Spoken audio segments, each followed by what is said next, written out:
Hello students, welcome to this lecture one number systems. Okay, so let's get started. So first of all, here we'll discuss identities on real numbers. So first identity one real numbers is square root of AB. This is equal to square root of A into square root of B. Okay, and second identity is square root of A over B, that is equal to square root of A divided by square root of B. Okay, and third identity is root A minus root B times root A plus root B, that is equal to A minus B. Okay, and the fourth identity, that is A plus root B times A minus root B, this is equal to A square minus B. Okay, and the fifth identity is 8 root over A plus root over B whole square, this is equal to A plus B plus 2 times square root of A B. Okay, and the sixth identity is square root of A minus square root of B whole square, this is equal to A plus B minus 2 times root AB. Okay, so here we can prove these identities. Okay, so it is easy to do prove these identities. Basically here we can take the left hand side, okay, and then we can show this is equal to right hand side. Okay, so here these identity proof of these identities are easy to do, so I left here. So the next topic is rationalization. Okay, so rationalization of the denominator means removing any radical term or surds from the denominator and expressing the fraction is simplified form. Okay, so the denominator may be A plus root B, so that case we have to rationalizing the factor. Rationalizing factor is A minus root B. Okay, and then simplified form, that is actually equal to 1 by A plus root B times A minus root B divided by A minus root B. Okay, and that is equal to A minus root B times A plus root B divided A minus root B divided by A plus root B times A minus root B. Okay, and then you will get this is equal to root A minus root B divided by A square minus B. Okay, then the rationalization of the denominator, then rationalization of the denominator simplified form is actually A square minus B. Okay, and if we have in denominator A minus root B, then you have to take rationalizing factor as A plus root B, and then you will get the simplified form of the rationalization of denominator. This is equal to A square minus B. Okay, and the third, if we have in denominator A root over A plus root over B, then the rationalizing factor will be root A minus root B, and the simplified form will be A minus B. Okay, so for this factor, for this type of denominator 1 by A plus root B, here the rationalizing factor is A minus root B and simplified form is A square minus B, and for this here the rationalizing factor is A plus root B and simplified form is A square minus B. Okay, and for this type of denominator root A plus root B, here the rationalizing factor is root A minus root B, and here the simplified form is A minus B. Okay, so now steps for rationalization. So here we'll discuss some steps for rationalization. Okay, so first step 1, find the conjugate or rationalizing factor of the denominator. Okay, so if we have A plus root B, then the rationalizing factor is A minus root B. Okay, that we have seen in our previous slide. So here we have seen if we have the denominator A plus root B, then rationalizing factor or the conjugate of A plus root B, that is actually equal to A minus root B. Okay, and if we have our denominator A minus root B, then the conjugate or rationalizing factor is basically A plus root B. Okay, and if we have the denominator root A plus root B, that case the conjugate or rationalizing factor is root A minus root B.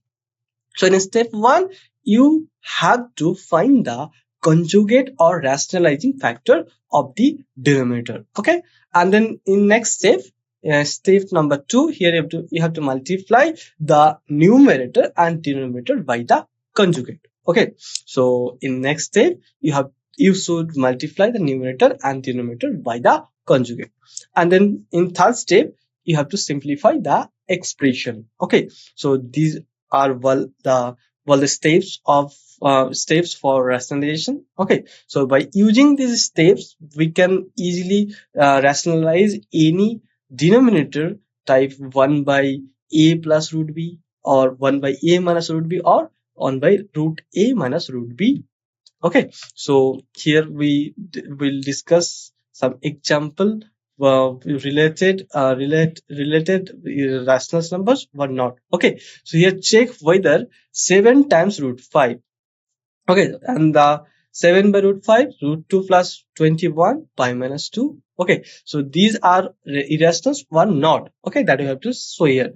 So here root 5, this is actually equal to 2.236 dot dot dot. Okay, so root 5, here the decimal expansion of root 5 basically non-terminating and non-recurring. Okay, so root 5 is an irrational number. Okay, and similarly root 2, this is equal to actually 1.4142 dot dot dot. Okay, so root 2 is also an irrational number, and phi is also irrational number. The decimal expansion of phi is basically 3.1415 dot dot dot. Okay, so then 7 times root 5, that is actually equal to 7 times decimal expansion of root 5. So 7 times 2.236 dot dot dot, that is equal to basically 15.652 dot dot dot. Okay, so 7 times root 5, this is equal to 15.652. So here the decimal expansion is 15.652 dot dot dot,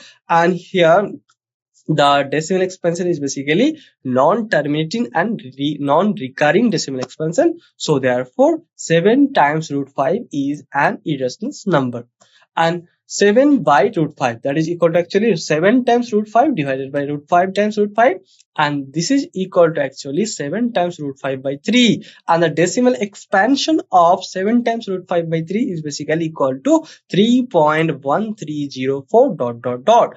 Okay, so the decimal expansion of 7 by root 5 is non-terminating and non-recurring decimal expansion. Therefore the number 7 by root 5 is an irrational number. Okay, and then next we have root 2 plus 21. So the decimal expansion of root 2 plus 21, that is actually equal to 21.4142 dot dot dot. Okay, so here the decimal expansion of root 2 plus 21 is non-terminating and non-recurring decimal expansion. Okay, so therefore root 2 plus 21, this number is an irrational number. And then 5 minus 2, that is actually equal to 1.1415 dot dot dot. So here the decimal expansion of 5 minus 2, this is equal to 1.1415 dot dot dot. So here the decimal expansion is non-terminating and non-recurring decimal expansion. Therefore 5 minus 2 is an irrational number. So now let us move to the next topic. So here we have next example. So in next example, here we have to add 2 times root 2 plus 5 times root 3. Okay, and root 2 minus 3 times root 3. So if we add them, then we'll get 2 times root 2 plus 5 times root 3 plus root 2 minus 3 times root 3, that is actually equal to 2 times root 2 plus root 2 plus 5 times root 3 minus 3 times root 3, and this is actually equal to 2 plus 1 times root 2 plus 5 minus 3 times root 3, and this is equal to 3 times root 2 plus 2 times root 3. So if we add 2 times root 2 plus 5 times root 3 and root 2 minus 3 times root 3, then we'll get this is equal to actually 3 times root 2 plus 2 times root 3. Okay, so in next example, here we multiply 6 times root 5 by 2 times root 5. So if we multiply them, then we get 6 times root 5 into 2 times root 5, that is equal to actually 6 times 2 into root 5 into root 5, and here root 5 into root 5, that is actually equal to root over 5 square. Okay, and that is equal to 5. So 12 into 5, this is equal to 60. So now let us move to the next problem. So in next problem, here we have to divide 8 times root 15 by 2 times root 3. Okay, so if we divide 8 times root 15 by 2 times root 3, then we'll get this is actually equal to 8 times root 15 by 2 times root 3, and this is equal to 8 times root 3 into root 5 divided by 2 times root 3, and this is equal to 4 times root 5. Okay, so these examples may lead you to expect the following facts which are true. Okay, so the sum or difference of a rational number and an irrational number is always irrational number. Okay, and the product of quotient of a non-zero rational number with an irrational number is irrational number. So here the point, the main point is non-zero rational number. So if we have a zero rational number,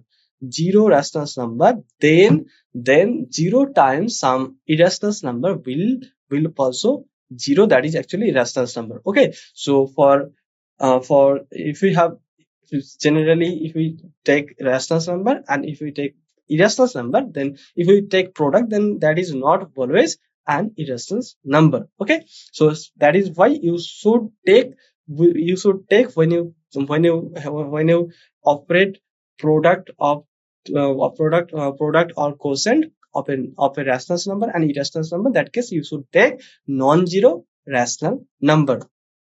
Okay, so the product or quotient of a non-zero rational number with an irrational number is always an irrational number. Okay, and the third point, if we add, subtract, or multiply or divide we divide two irrational number, okay, then the result may be rational or irrational. Okay, and we now turn our attention to the operation of taking square roots of real numbers.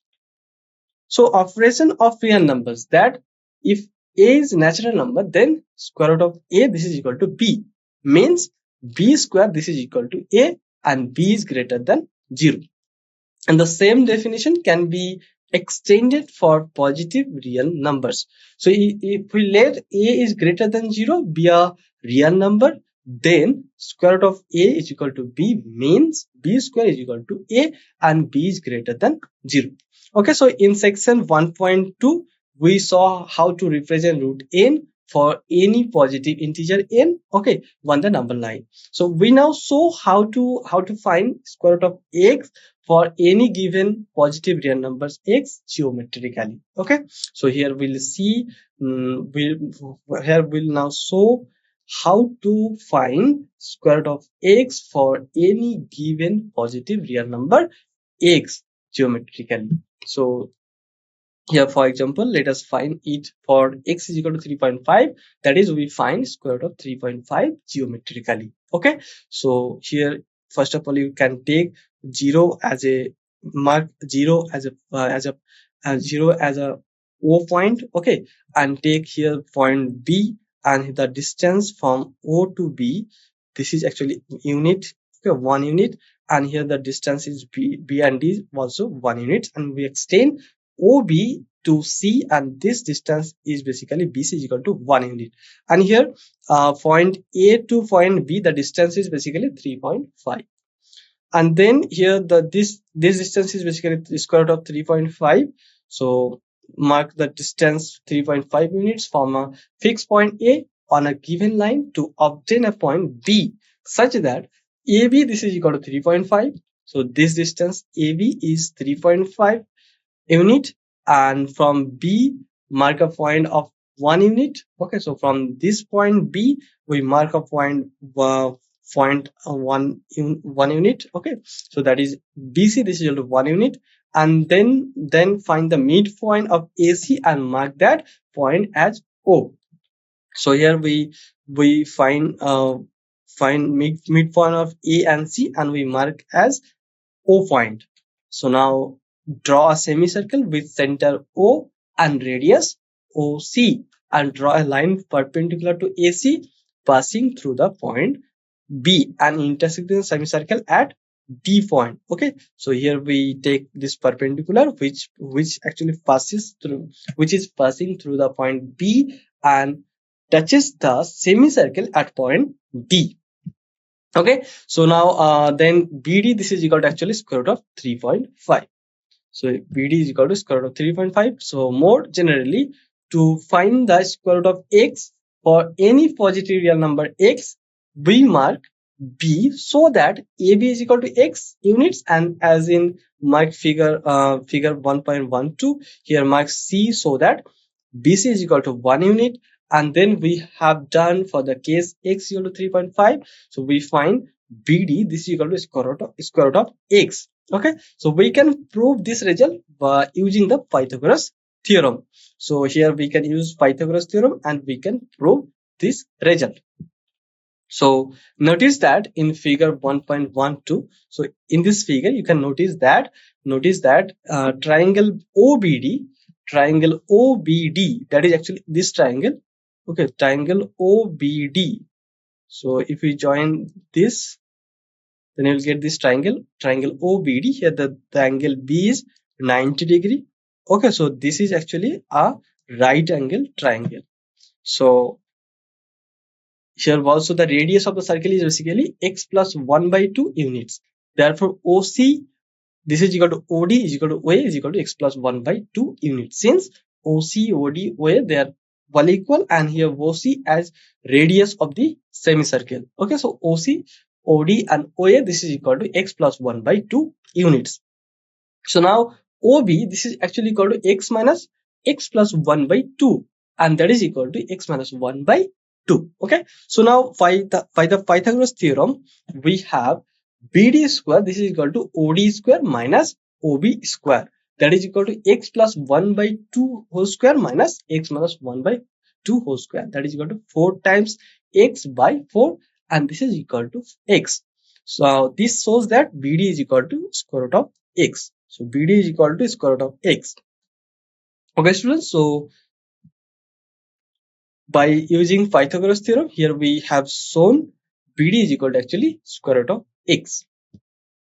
So now this construction gives us a visual and geometric way of showing that square root of x exists for all real numbers x greater than 0. Okay, and if you want to know the position of square root of x on the number line, then let us treat the line BC as a number line, and with BC to with BC as 0, B as 0, C as 1, and so on. Draw an arc with center B and radius BD, which intersects the number line in E point. Okay, so here you can see this figure 1.13. Here we basically take O as a center, okay, of this arc, and BD as a radius. Okay, then we draw an arc by using compass, and it intersects at the point at BC line at point E. Okay, and here E basically represents square root of x. So E represents square root of x. So now we would like to now extend the idea of square roots to cube roots. Okay, so for cube roots, fourth roots, and in general innate roots. So where n is a positive integer and operation of real numbers, your understanding of square roots and cube roots from earlier classes. So actually, what is cube root of 8? Okay, so what is cube root of 8? So well, we know it has to be some positive number whose cube is 8. Okay, so now if you must have guessed square root of cube root of 3, cube root of 8 is basically equal to 2. So let us try cube root of 5, fifth root of 243. Okay, so here we'll try fifth root of 243. So do you know some number b such that b to the power 5 is equal to 243? So the answer is 3. Basically b to the power 5 is equal to 3 to the power 5. So it implies b is equal to 3. So here we have a number b is equal to 3.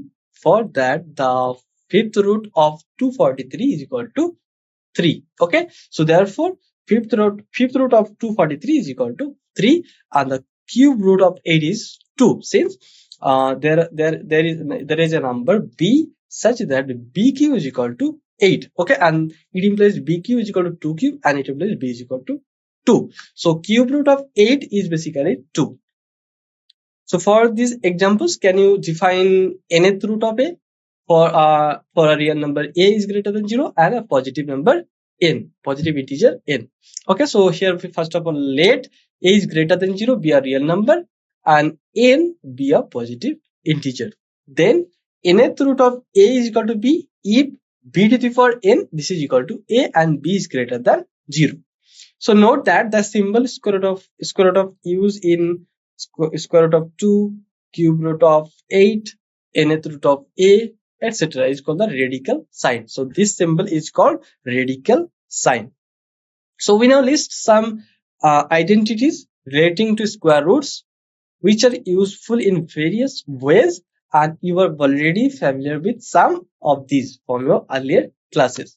So the remaining ones from the follow from the distributive law of multiplication over addition of real numbers. Okay, and from the identity x plus y times x minus y, this is equal to x square minus y square for any real numbers x and y. Okay, so let a and b positive real numbers, then square root of ab, this is equal to square root of a into square root of b, and square root of a by b, this is equal to square root of a by square root of b, and then square root of a plus square root of b times square root of a minus square root of b, this is equal to a minus b. Okay, and a plus root b times a minus root b, this is equal to a square minus b. So we have discussed about these identities in our previous slide. Okay, so there are more identities like square root of a plus square root of b times square root of c plus square root of d, this is equal to square root of ac plus square root of ad plus square root of bc plus square root of bd. Okay, and then the sixth identity is square root of a plus square root of b whole square, this is equal to a plus 2 times square root of ab plus b. So now let us look at some particular cases of these identities. Okay, so here we'll see some particular cases of these identities. So by using these identities here, we will simplify the following expression.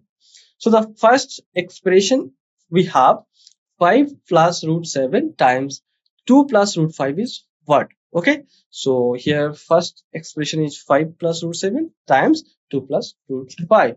So here we can directly multiply 5 to 2 and then 5 into root 5 and then root 7 into root 7 into 2 and then root 7 into 5. Then you will get this is equal to 10 plus 5 times root 5 plus 2 times root 7 plus root over 35. Okay, and the next one we have 5 plus root 5 times 5 minus root 5. Okay, so here 5 plus root 5 times 5 minus root 5, this is actually equal to 5 square minus root 5 whole square, that is equal to 25 minus 5, and this is equal to 20. Okay, so the simplification form of 5 plus root 5 into 5 minus root 5 is equal to 20. And then next we have 5 plus root 5 times 5 minus root next we have root 3 plus root 7 whole square. So here we can use the identity root a plus root b whole square, that is equal to a plus 2 times root ab plus root 2 times root ab plus b. Okay, so here root 3 plus root 7 whole square, this is equal to root 3 whole square plus 2 times root 3 into root 7 plus root 7 whole square, that is equal to actually 3 plus 2 times root over 21 plus 7, and this is equal to 10 plus 2 times root over 21. Okay, and then we have to simplify root over 11 minus root over 7 times root over 11 plus root over 7. So here we can use the identity root a minus root b times root a plus root b, that is equal to actually a minus b. Okay, so root 11 minus root 7 times root 11 plus root 7, that is this is equal to actually root over 11 whole square minus root over 7 whole square, that is equal to 11 minus 7, and this is equal to 4. Okay, so now let us move next slide. So in next slide here we'll see rimmer. So here note that simplify in the example above has been used to mean that the expression should be written as a sum of a rationals and an irrationals number. Okay, so here simplify in the example above that has been used to mean that the expression should be written as a sum of a rationals number and an irrational number. Okay, so we end this section by considering the following problem. So look at 1 by root 2. So can you tell where it shows up on the number line? Okay, and you know that it is irrational number, so maybe it is easier to handle if the denominator is a rational number. Okay, so let us see, and if we can rationalize the denominator, that is to make the denominator into a rational number. So to do so, and we need the identities involving square roots. Okay, let us see how. Okay, so here rationalize the denominator of 1 by root 2 first of all. So if we rationalize 1 by root 2, the denominator of 1 by root 2, so here first of all we can write, we want to write 1 by root 2 as an equivalent expression in which the denominator is rational number. So we know that root 2 times root 2, that is equal to 2, and this is actually rational number. Okay, so root 2 times root 2, this is rational number, and we also know that multiplying 1 by root 2 by root 2 by root 2 will give us an equivalent expression. Since root 2 by root 2, this is equal to 1, so we put these two facts together to get 1 by root 2, this is equal to 1 by root 2 times root 2 by root 2, and this is equal to root 2 by 2. So in this form, it is easy to locate 1 by root 2 on the number line, and it is halfway between 0 and root 2. So it is halfway between 0 and root 2. So here the rationalization of denominator 1 by 2 plus root 3. Okay, so rationalize the denominator 1 by 2 plus root 3.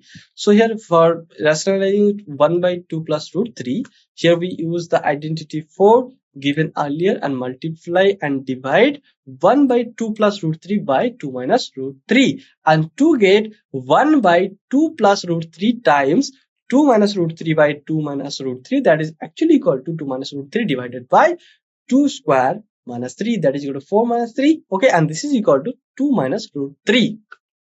Okay, so now let us rationalize the denominator of 5 by root 3 minus root 5. Okay, so here we use the identity 3, okay, given earlier. So here, so 5 by root 3 minus root 5, here we can multiply and divide numerator and denominator by root 3 plus root 5. That is actually the conjugate of the denominator root 3 minus root 5. Okay, so 5 by root 3 minus root 5, this is equal to 5 by root 3 minus root 5 times root 3 plus root 5 divided by root 3 plus root 5, and this is equal to actually 5 times root 3 plus root 5 divided by 3 minus 5, and this is equal to minus 5 by 2 times root 3 plus root 5. So now let us rationalize the denominator of 1 by 7 plus 3 times root 2. Okay, so let us rationalize this. So here for rationalizing, here we can multiply and divide by 7 minus root 3 times root 2 by 3, and 7 minus root 3 times root 2. Okay, so this is actually equal to 1 by 7 plus 3 times root 2 into 7 minus 3 times root 2 divided by 7 minus 3 times root 2, and this is equal to actually 7 minus 3 times root 2 divided by 49 minus 18, and this is equal to 7 minus 3 times root 2 divided by 31.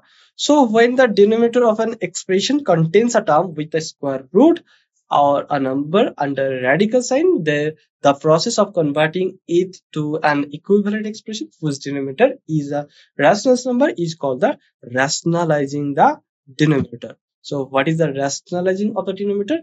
So this is actually process of converting it to an equivalent expression whose denominator is a rational number. Okay, so when the denominator of an expression contains a term with a square root or a number under a radical sign, that case the process of converting it into to an equivalent expression whose denominator is a rational number, this process is called rationalizing the denominator.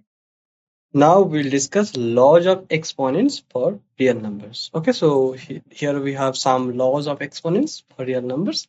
So do you remember how to simplify the following? 17 squared times 7 to the power 5, 17 to the power 5 is equal to what? Okay, and 5 square whole to the power 7, 23 whole to the power 10 by 23 whole to the power 7, and 7 to the power 3 into 9 to the power 3. So did you get these answers? So they are as follows. Actually, here we'll learn some laws of exponents. So before discuss laws of exponents for real numbers, so here we will find 7 to the power 2 into 7 to the power 5. That is actually equal to 7 to the power 7. Okay, and second, 5 square whole to the power 7. This is equal to 5 to the power 14, and 23 whole to the power 10 divided by 23 whole to the power 7, that is equal to 23 cube. Okay, and 7 to the power 3 into 9 to the power 3, this is equal to 63 whole to the power 3.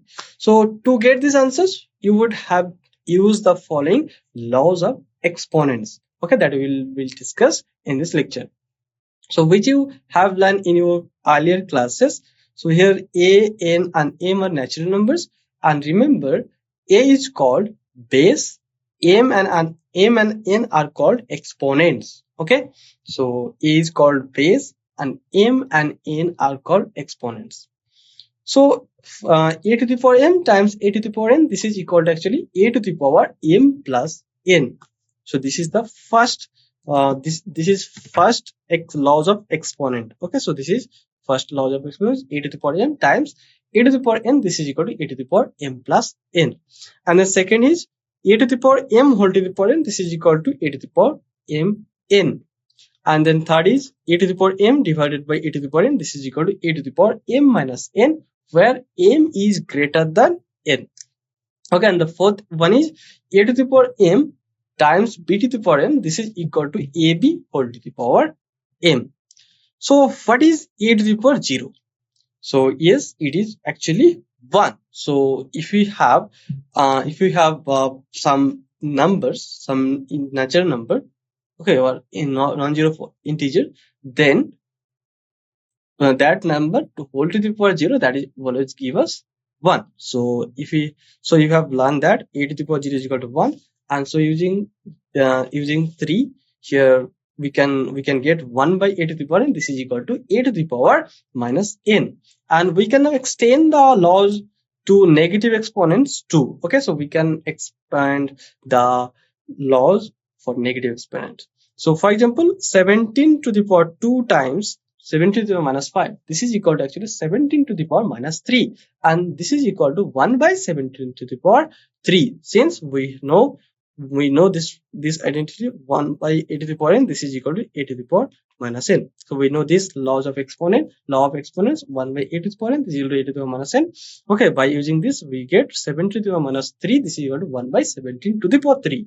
And then second one is 5 square whole to the power minus 7, that is equal to 5 to the power minus 14. Okay, and third one is 23 whole to the power 10 by 23 whole to the power 7, this is equal to 23 whole to the power minus 17. Okay, and fourth one is 7 to the power minus 3 times 9 to the power minus 3, this is equal to 63 whole to the power minus 3. Okay, so now suppose we want to do the following computations. So 2 to the power 2 by 3 into 2 to the power 1 by 3. Okay, and second we have to compute 3 to the power 1 by 5 whole to the power 4, and third is 7 to the power 1 by 5 by 7 to the power 1 by 3, and fourth one is 13 to the power 1 by 5 into 17 to the power 1 by 5. So in this case we actually take the exponent as rational number. Okay, so in this case we can how could we go out about it? So it turns out that we can extend the laws of exponent that we have studied earlier, even when the base is positive real numbers and the exponents are rational number. Okay, so when the base is positive real numbers and the exponent are rational number, that case we can also use the laws of exponents. Okay, so later you will study that it can further to be extended when the exponents are real numbers.